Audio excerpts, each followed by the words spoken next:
Hello students, welcome to my YouTube channel Shreyas classes. तो आज हम अकाउंट्स में एक नया चैप्टर स्टार्ट कर रहे हैं। चैप्टर का नाम है कैश फ्लो स्टेटमेंट। अब ईयर एंड चल रहा है तो मैं ये मानता हूँ कि चैप्टर को जानते तो सभी होंगे कैसा चैप्टर है। ये चैप्टर जब भी हम करते हैं कोचिंग में या सेल्फ स्टडी, जब आप कोचिंग में करते हैं तो आपको ऐसा लगता है कि ठीक है, नॉर्मल है, इसीलिए हो रहा है, कुछ नया नहीं है, कुछ अजीब नहीं है। जब सेल्फ स्टडी करने बैठते हैं तो क्या होता है, कहाँ से स्टार्ट करें, पहला तो यही समझ आ गया। स्टार्ट होता है ऑपरेटिंग की, जब 4-5 एडजस्टमेंट करते हैं उसके कहते हैं भाई बहुत मुश्किल है, रहने दो। और पेपर में जब हम अटेम्प्ट करते हैं हमारा क्या होता है, हम सबसे पहले एडमिशन, रिटायरमेंट, डेथ के क्वेश्चन ढूंढते हैं। दूसरे नंबर पे हम शेयर डिवेंचर के क्वेश्चन ढूंढते हैं। जब हम इतना दिमाग लगा चुके होते हैं ना लेंदी क्वेश्चन में और कैश फ्लो में जाते हैं, दिमाग में अरे यार एक और सिर दर्द, छोड़ इसे। तो इस तरह की फीलिंग आती है पेपर में बैठ के कैश फ्लो के क्वेश्चन को लेके। और जबकि कैश फ्लो का क्वेश्चन बहुत इजी होता है, प्रोवाइडेड आप उसे स्टेप बाय स्टेप सॉल्व करें। और बच्चे कई बार आप सोचने वाले हैं भैया आप हर चीज में कहते हो स्टेप बाय स्टेप। अब स्टेप बाय स्टेप चैप्टर की सीक्वेंस सेटअप हुई हुई है, अगर आप उसको सीक्वेंशियली करेंगे कोई भी चैप्टर हमारी अकाउंट में मुश्किल नहीं। बड़े बच्चे कहते हैं भैया आपके लिए नहीं, हमारे लिए तो है। बेटा मेरे लिए इसलिए नहीं है क्योंकि मैं उस चैप्टर को बहुत बार करा चुका हूँ। आपके लिए बेटा 5 बार तो एक साल में होता है, 6 साल हो गए पढ़ाते हुए तो बहुत बार कर चुका हूँ और करा चुका हूँ। कॉन्सेप्चुअली अगर आप एक चैप्टर को 3 से 4 बार कर लेते हैं तो वो चैप्टर आपके लिए बहुत अच्छा हो जाता है। इस चैप्टर को 2 बार तो मैं करा चुका हूँ, आप लोग अब तीसरी बार स्टार्ट कर रहे हैं। एक रिवीजन अगर आप सेल्फ और कर ले, चैप्टर कमांड में आ जाएगा। और जिन बच्चों को एक ही बार में कमांड में लेके आना है उनके लिए बहुत अच्छा तरीका है। साथ साथ मैं आपको एक मैटर के लगभग अभी जैसे आज की क्लास में हम लगभग 5 से 6 क्वेश्चन होमवर्क में दूंगा मैं आपको। उसी के 5 से 6 क्वेश्चन को अगर आपको और मिलते हैं कहीं से वो करने नहीं मिलते तो उन क्वेश्चन को 2 बार सॉल्व करें, तो आपके 2 रिवीजन एक साथ होंगे। इस तरह से आपको काम को करना पड़ेगा क्योंकि अब दोबारा करने का टाइम नहीं है कि आप सोचें एक रिवीजन और हो जाएगा, वो टाइम ही नहीं है। तो स्टार्ट करते हैं कैश फ्लो स्टेटमेंट, वरना ये बातें तो चलती रहेंगी। कैश फ्लो स्टेटमेंट का मतलब क्या है बेटा कि इस चैप्टर में हम कैश के क्या देखने वाले हैं, कैश के फ्लो देखने वाले हैं। कैश के फ्लो 2 तरह के होते हैं, एक होता है कैश का इनफ्लो और एक होता है कैश का आउटफ्लो। हम यहाँ पे पढ़ेंगे कैश इनफ्लोज और कैश आउटफ्लोज। इस पूरे चैप्टर में हमें यही चेक करना है कि कैश के कौन कौन से इनफ्लोज हैं और कौन कौन से आउटफ्लोज हैं। जितने भी इनफ्लोज होंगे हम उन सबको ऐड करेंगे और जो से आउटफ्लोज होंगे हम उन्हें माइनस करेंगे। जो ये कैश के इनफ्लोज हैं और आउटफ्लोज हैं, इन इनफ्लोज और आउटफ्लोज को हमने 3 एक्टिविटीज में डिवाइड किया हुआ है। पूरी कैश फ्लो में 3 तरह की एक्टिविटीज है। Operating activities, investing activities, financing activities.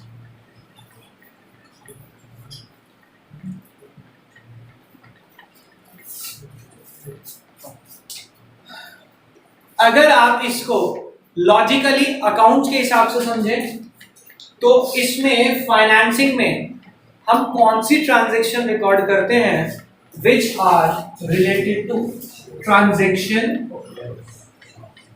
Related to share holders fund and long term loans और बोरोइंग्स। या फिर हम सिंपल सी बात लिख सकते हैं यहाँ पे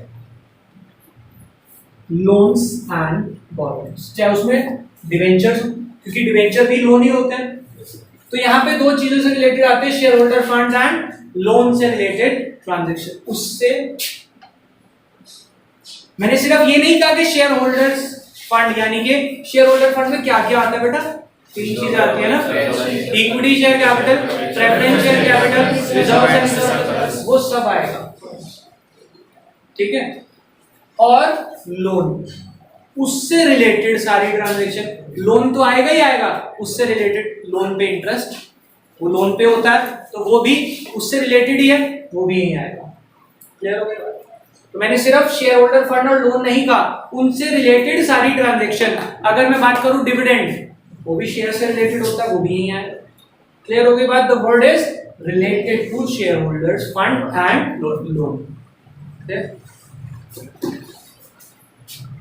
इन्वेस्टिंग एक्टिविटीज में ट्रांजैक्शन आती हैं transactions which are related to, transaction related to fixed assets and investment,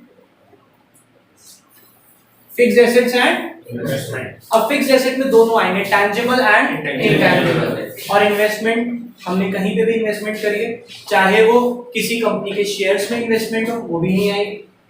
clear हो गई बात? अब कुछ चीजें हमें कंफ्यूज करती हैं, लाइक डिविडेंड पेड कहां पे आएगा, सोच के बताना। इन्वेस्टिंग में या फाइनेंसिंग में?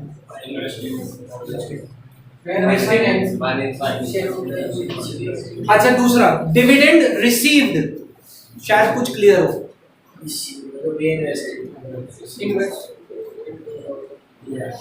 देखो बेटा, दिमाग कंफ्यूज कहाँ होता है मैं खुद बताता हूँ कि सर डिविडेंड शेयर पे होता है, शेयर से रिलेटेड ट्रांजैक्शन फाइनेंसिंग में आती है, पर अगर कोई इन्वेस्टमेंट हुई तो ध्यान से कंफ्यूजन को क्लियर करें, शेयर्स पे मत जाए, ध्यान से सुने। डिविडेंड रिसीव है या पेड है? डिविडेंड रिसीव का मतलब क्या है? डिविडेंड मिला है, और मिला कब होगा? जब इन्वेस्टमेंट करी होगी, चाहे वो शेयर में इन्वेस्टमेंट हो, चाहे वो किसी और एसेट में इन्वेस्टमेंट हो। डिविडेंड रिसीव तो सर हमेशा यही आएगा।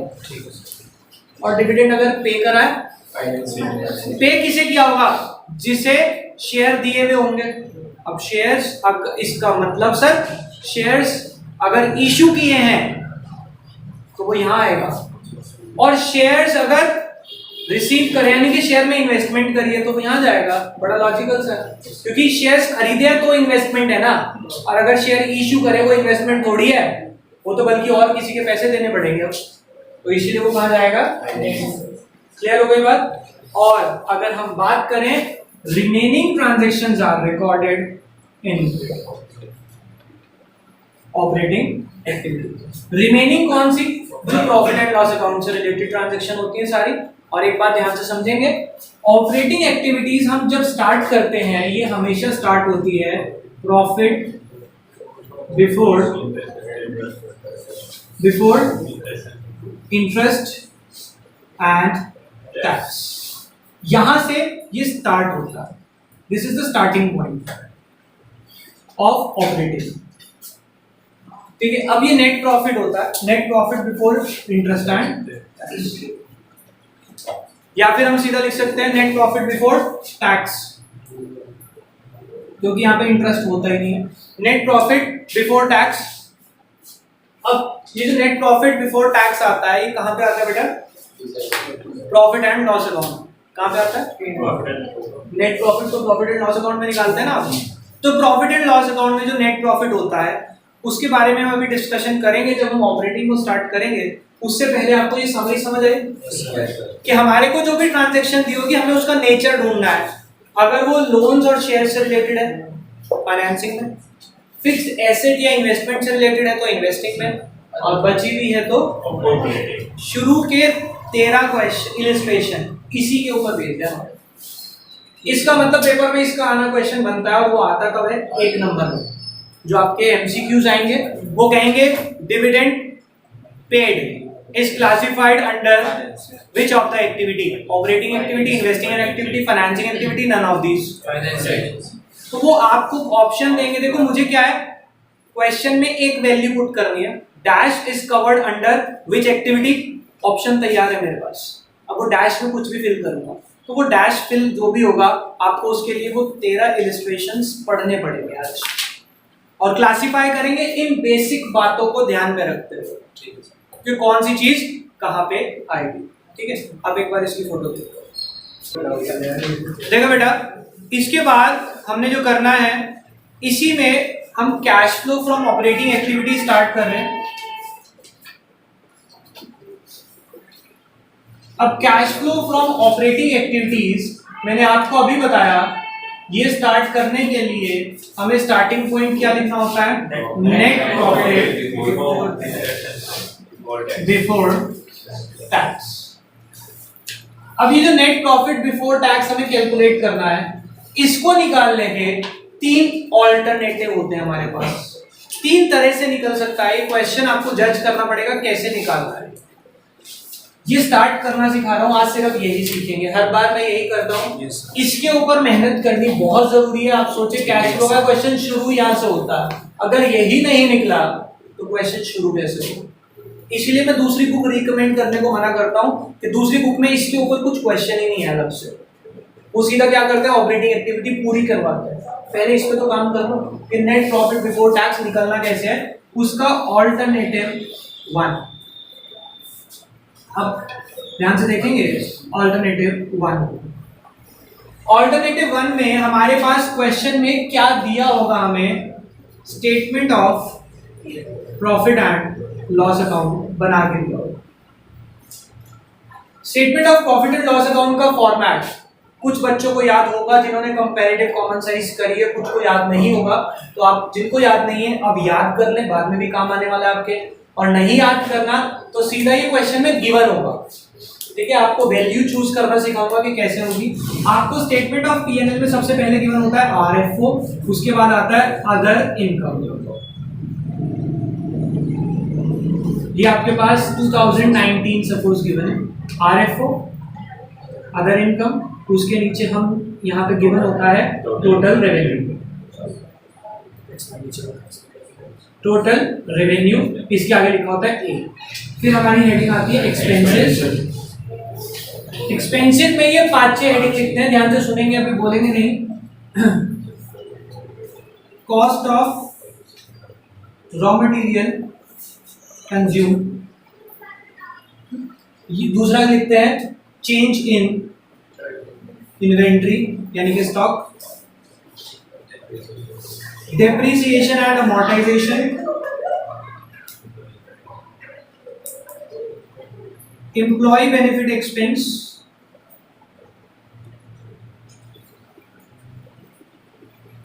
Finance cost,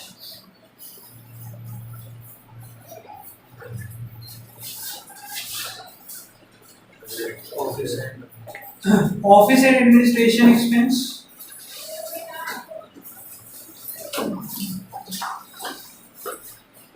selling and distribution expense,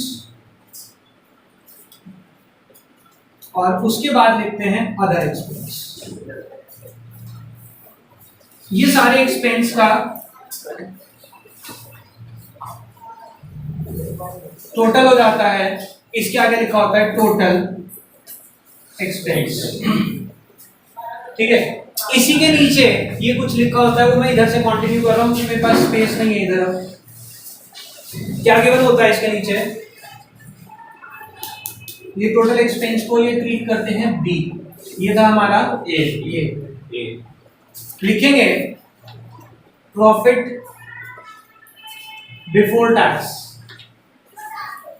कैसे निकलता है ये ए माइनस बी, क्योंकि देखो ये इनकम है सारा रेवेन्यू, ये सारा एक्सपेंस है, लेकिन इस एक्सपेंस में क्या टैक्स लिखा था हमने, सारे लिख दिए, टैक्स नहीं लिखा था। तो प्रॉफिट बिफोर टैक्स, उसके बाद आता है माइनस टैक्स, और फिर आ जाता है, अच्छा ये प्रॉफिट बिफोर टैक्स आया, इसमें से माइनस करा टैक्स, ये आ जाता है प्रॉफिट आफ्टर टैक्स। ये डेटा जैसे अभी यहाँ पे तो एक है, कई बार आपको क्वेश्चन में 2 साल का गिवन होता है, सेम चल रहा है एज इट इज, इधर भी 2 साल का होगा जी। हमें क्या चाहिए, नेट प्रॉफिट बिफोर टैक्स। कौन सा पिक करूं इसमें से, नाम लिखा हुआ दिख रहा है साफ साफ, नेट प्रॉफिट बिफोर टैक्स। तो अगर स्टेटमेंट ऑफ पीएनएल है, सीधा बॉटम में चले जाना और देख लेना नेट प्रॉफिट बिफोर टैक्स लिखा होगा। अगर ये 2 साल का है तो करंट ईयर यानी latest year minus previous year difference निकाल देना, latest year minus previous year. और अगर ये 1 ही साल का है तो जो है वही लिख देंगे, हमारे को कुछ नहीं करना, डेटा ढूंढना आना चाहिए। समझ आ गया? ऑल्टरनेटिव 1 पहला तरीका ये गिवन है। ठीक है, अब मैं इसमें से एक बार इसकी फोटो क्लिक करने में यहाँ से ये चीज आगे चलते हैं बेटा। अगर मेरे पास ये ऑल्टरनेटिव 1 यानी कि पीएनएल ना दिया हो और क्वेश्चन में क्या गिवन हो, इसकी बजाय बैलेंस शीट हो, क्योंकि क्वेश्चन तो कैश फ्लो का किसी भी तरह आ सकता है, या तो पीएनएल गिवन है या बैलेंस शीट गिवन है। अगर बैलेंस शीट गिवन है तो ध्यान से देखेंगे हम, हमारे पास बैलेंस शीट में क्या बना के दिया होगा। सबसे पहले वो लिखते हैं equity and liability. Equity and liability में सबसे पहले आता है shareholder fund. Shareholder fund में equity share capital, preference share capital, reserve and surplus.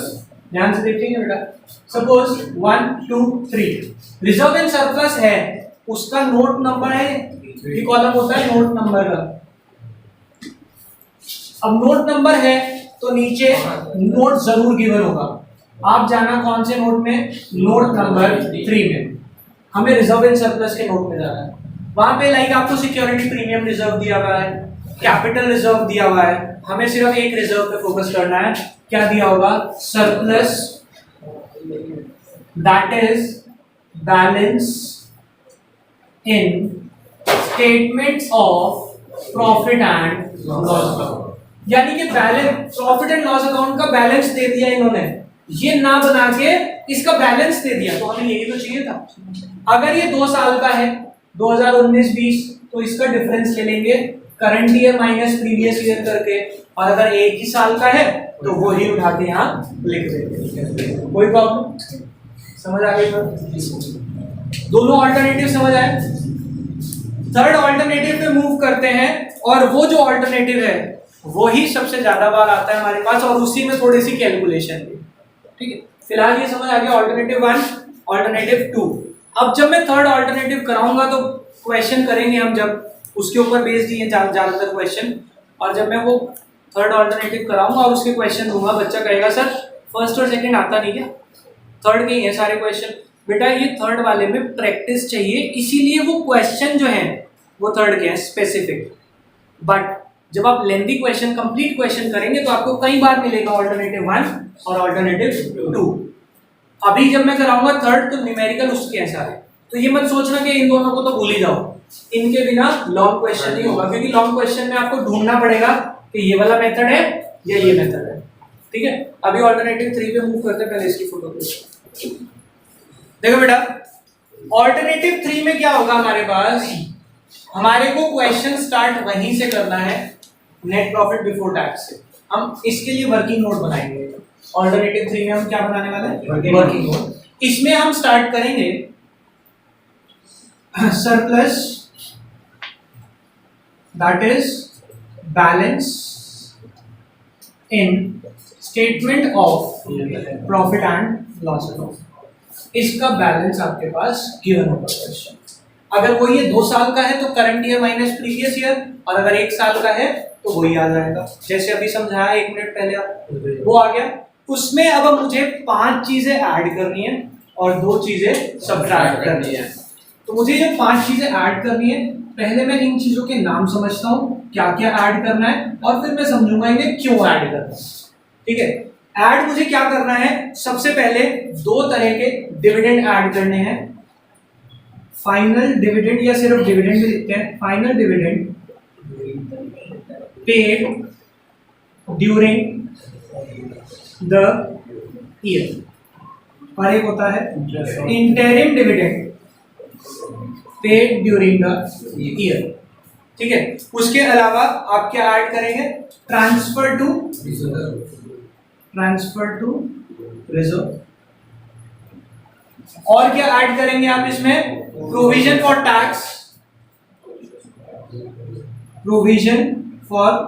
Tax made during the year, और तीसरी चीज, लास्ट चीज जो इसमें ऐड हम करेंगे, एक्स्ट्रा ऑर्डिनरी आइटम,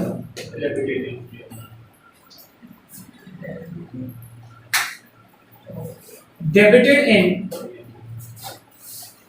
पीएनएल, और लेस करेंगे एक तो इसका reverse, extraordinary item credited in, और एक लेस करेंगे हम इसमें से रिफंड ऑफ टैक्स। तो इसमें ये चीजें ऐड हो जाएंगी, 5 ऐड होके ये दोनों चीजें हम इसमें से माइनस कर देंगे। जो हमारे पास आएगा that will be net profit before tax. ये होगा हमारा नेट प्रॉफिट बिफोर टैक्स। ये होता है मेरा ऑल्टरनेटिव 3, और ज्यादातर आप देखें यही आने वाला है क्योंकि इसमें थोड़ा सा दिमाग भी लगेगा बच्चे को। अब ये 5 चीजें अल्टीमेटली मुझे याद करनी है क्या क्या ऐड हो रहा है, पर क्यों ऐड हो रहा है पहले उसका लॉजिक समझते हैं, शायद जल्दी से दिमाग में फीड हो जाए। मुझे 2 तरह के डिविडेंड ऐड करने हैं। डिविडेंड 2 तरह के होते हैं बेटा, एक होता है फाइनल डिविडेंड, एक होता है इंटरिम डिविडेंड। फाइनल डिविडेंड कौन सा डिविडेंड होता है? पहली बात तो डिविडेंड क्या होता है? कंपनी ने जो प्रॉफिट कमाया उस प्रॉफिट को जब कंपनी डिस्ट्रीब्यूट करती है, किसको? अपने शेयर होल्डर्स को, तो उसको हम क्या बोलते हैं? डिविडेंड। अब ये कह रहे हैं डिविडेंड 2 तरह का होता है, एक डिविडेंड होता है फाइनल डिविडेंड और एक होता है इंटरिम डिविडेंड। दोनों में फर्क क्या है? फाइनल डिविडेंड क्या होता है, ध्यान से समझेंगे, ध्यान से समझेंगे। किसी कंपनी ने अभी ईयर एंड जो हुआ है वो हो चुका है 1920 का, क्योंकि 21 तो अभी 31 मार्च को खत्म होगा ना, अभी है ना 3-4-5 दिन। फिलहाल तो 1920 खत्म हुआ। इस साल में जो प्रॉफिट कमाया होगा वो 31 मार्च 20 के बाद कैलकुलेट हुआ होगा। एक बात बताएं, 31 मार्च को अभी ईयर एंड हो रहा है, क्या उसी दिन प्रॉफिट कैलकुलेट होता है? टाइम लगता है, उसके बाद चेकिंग होती है, फिर उसकी बैलेंस शीट बनती है, फिर उसका इंस्पेक्शन होता है, लगभग 6 महीने का समय हो जाता है। सितंबर तक बैलेंस शीट फाइनलाइज होती है। अब इसका मतलब सर जो इस साल का प्रॉफिट है 19-20 का, वो कब बटेगा? अगले साल, सितंबर के बाद। तो इस साल का प्रॉफिट अगले साल मिलने वाला है। तो इस साल में सर कौन सा प्रॉफिट मिलेगा? पिछले साल का। और एक बात बताएं, जब कंपनी डिविडेंड पे करती है, क्या वो खर्चा है या नहीं है? कंपनी है, खर्चा है, तो क्या वो प्रॉफिट में से माइनस हुआ होगा पीएनएल अकाउंट में? पहले तो इस चीज को क्लियर रखना, पीएनएल अकाउंट में सारे खर्चे माइनस हो जाते हैं। इस चीज को बिल्कुल क्लियर रखना, पीएनएल अकाउंट में सारे खर्चे माइनस हो जाते हैं। ठीक है, हमने कहां से शुरू किया? पीएनएल के बैलेंस से। इसका मतलब इसमें सारे खर्चे माइनस हो गए। डिविडेंड आउटफ्लो है, खर्चा है, माइनस हो गया है, होना भी चाहिए था। पर एक चीज बताना, क्या ऑपरेटिंग से माइनस होना चाहिए था? क्यों? डिविडेंड तो सर शेयर पे दिया जाता है, और अभी हमने पढ़ा शेयर से रिलेटेड खर्चा फाइनेंसिंग से होता है। तो ये तो ऑपरेटिंग करा रहे हो आप, ऑपरेटिंग के प्रॉफिट में से माइनस नहीं होना चाहिए, तो वापसी इसे मैंने ऐड करा दिया। समझ आ? लॉजिक ये है ऐड करने का। अब बात आती है सर ये दोनों डिविडेंड में फर्क क्या है? हम 2 डिविडेंड मिलेंगे, फाइनल और इंटरिम, दोनों ऐड करने हैं, पर दोनों में फर्क क्या है? ध्यान से समझते हैं। ये जो फाइनल डिविडेंड है ये इस साल का अगले साल मिलता है, और पिछले साल का इस साल। इंटरिम का मतलब क्या होता है? विद इन द ईयर, यानी कि जिस साल कमाया उसी साल में पे कर दिया। ठीक है, उसको हम बोलते हैं इंटरिम डिविडेंड। ठीक है, अब बात समझेंगे। सपोज आपको क्वेश्चन में ये जो फाइनल डिविडेंड है 2 साल का दिया था, 2019, 2020 डिविडेंड, और आप बना रहे हैं कौन से साल की? 1920, यानी कि ईयर एंड 31 मार्च 2020। ठीक है, आपको दिया हुआ है 10,000, 20,000, तो आप यहाँ पे डिविडेंड ऐड तो करने वाले हैं, कौन सा? 10,000 या 20,000? 10,000। क्यों?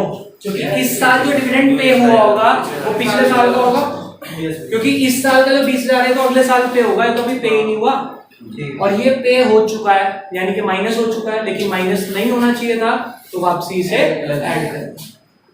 इंटरिम डिविडेंड आपके पास एक ही साल का गिवन होता है, क्योंकि उसमें ये तो नहीं होता कि अगले साल पे होगा, तो उसी साल में होगा, तो ये एक ही होगा, ये ऐड हो ही जाएगा। इंटरिम डिविडेंड या फाइनल डिविडेंड दोनों ऐड होने हैं, समरी सुनना है, दोनों ऐड होने हैं।